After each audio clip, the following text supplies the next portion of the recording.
Assalamualaikum warahmatullahi wabarakatuh. Kami dari kelompok 9 Studio Perancangan Permukiman 1 ingin mempresentasikan hasil diskusi kami terkait tugas 2, yaitu contoh-contoh permukiman. Pertama-tama saya ingin memperkenalkan anggota kelompok kami.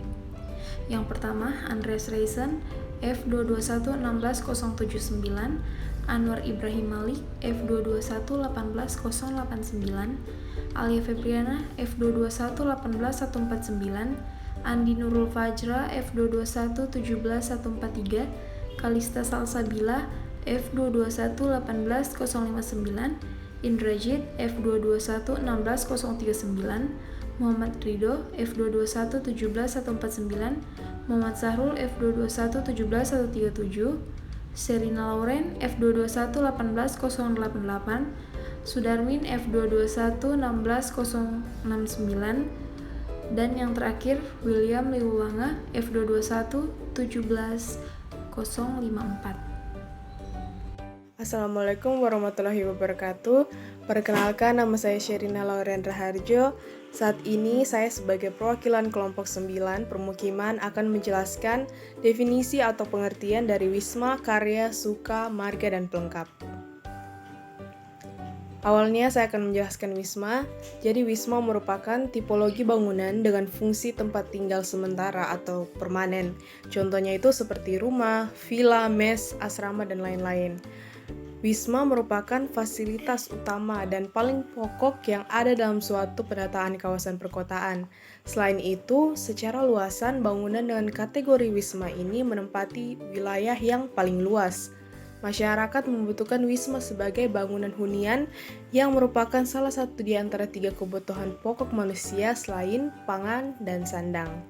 Semakin banyak terdapat bangunan wisma, baik itu rumah, villa, hotel, dan sebagainya, menandakan wilayah tersebut sudah ramai dan berpotensi untuk pengembangan ekonomi jangka panjang. Contohnya seperti perumahan yang ada pada gambar di sini. Yang kedua, saya akan menjelaskan karya. Jadi karya merupakan tipologi bangunan yang berfungsi sebagai tempat bekerja, produksi barang atau jasa.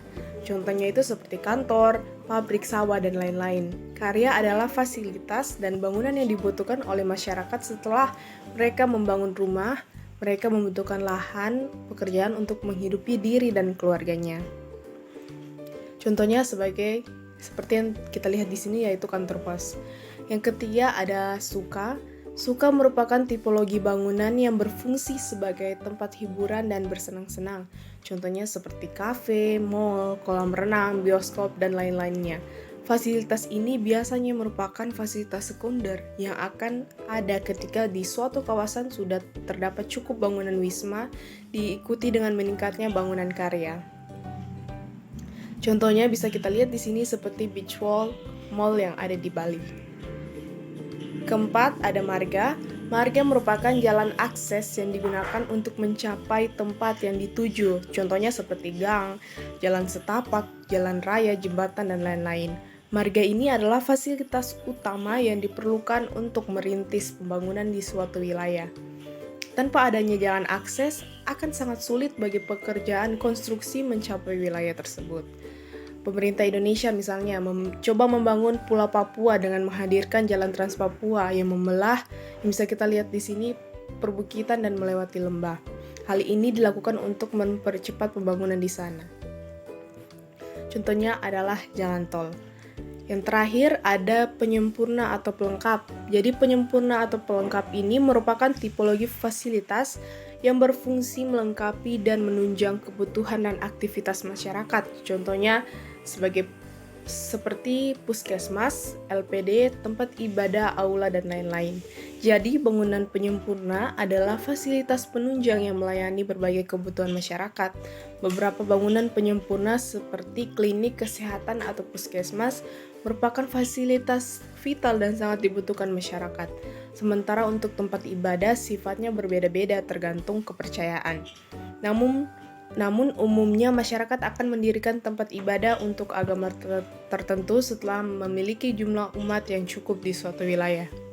Demikianlah definisi yang bisa saya sampaikan. Saya ucapkan terima kasih. Assalamualaikum warahmatullahi wabarakatuh. Baik, Baiklah, saya akan mempresentasikan salah satu contoh permukiman yang berada di Kota Palu, yakni Perumahan Cinta Kasih Suci Tadulako, Palu, Sulawesi Tengah.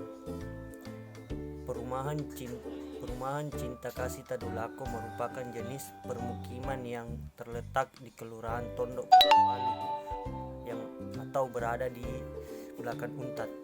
Perumahan ini merupakan sumbangsi Yayasan Buddha Suci Tadulako bekerja sama dengan TNI, Eka Cipta Foundation atau Indofood dan selainnya untuk warga korban gempa, likuifaksi, tsunami di Sulawesi Tengah yang terjadi pada tanggal 28 September 2018.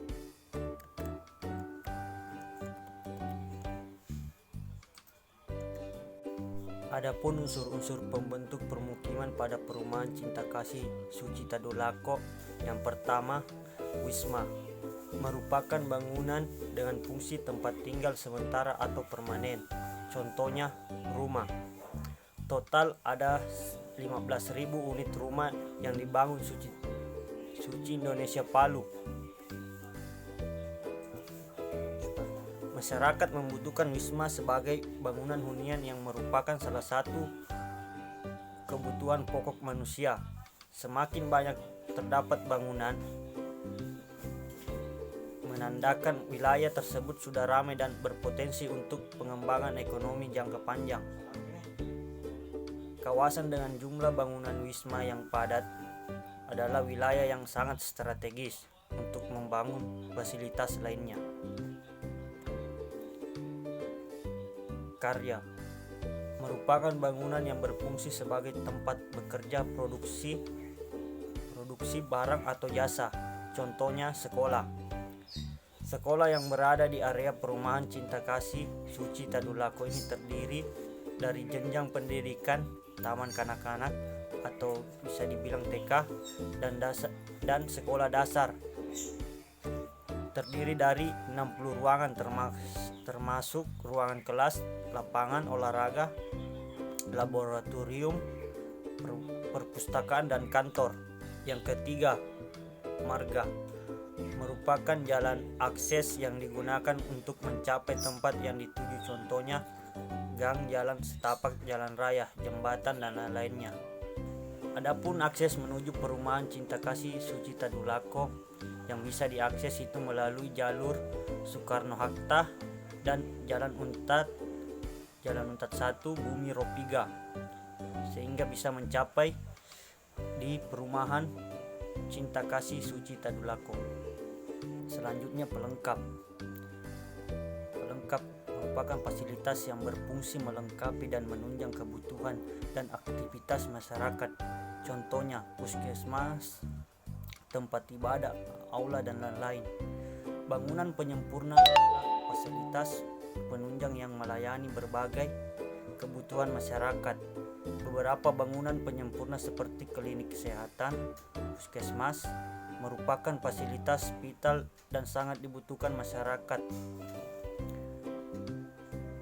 Sementara untuk tempat tinggal yang berada dalam Perumahan Suci Tadulako itu sifatnya berbeda-beda tergantung kepercayaan. Namun umumnya masyarakat akan mendirikan tempat ibadah untuk agama tertentu setelah memiliki jumlah umat yang cukup di Perumahan Suci Tadulako. Baiklah, untuk materi kedua mengenai unsur-unsur pembentuk permukiman akan dijelaskan oleh teman saya. Assalamualaikum warahmatullahi wabarakatuh. Nama saya Alif Febriana, Sambuk F221-18149. Di sini saya ingin melanjutkan presentasi dari Kak Sudarmin. Kita masuk ke contoh kawasan permukiman yang kedua, yaitu Permukiman Harapan Indah. Permukiman Harapan Indah ini dikembangkan di atas tanah seluas 2000 hektar.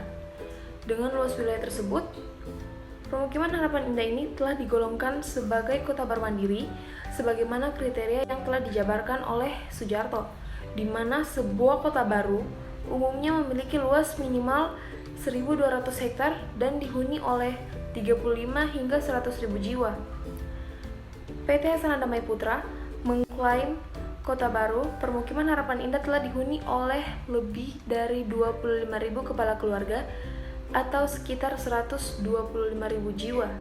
Sekarang kita masuk ke unsur-unsur permukiman. Yang pertama, unsur wisma. Unsur wisma pada Permukiman Harapan Indah ini ditunjukkan melalui penyediaan klaster-klaster perumahan beragam, seperti klaster Harmoni yang menyediakan hunian ragam bertipe 36 hingga 105 meter persegi, klaster Evolia yang menyediakan ragam hunian bertipe 53 hingga 135 meter persegi, dan klaster Heliconia yang menyediakan hunian bertipe 143 hingga 180 meter persegi. Selanjutnya kita masuk ke unsur karya. Unsur karya pada Permukiman Harapan Indah ini melalui penyediaan kawasan-kawasan sentra bisnis dan niaga, seperti sentra bisnis, sentra niaga, perbankan Boulevard Hijau, sentra bisnis Mega Boulevard, sentra handphone, dan sentra otomotif.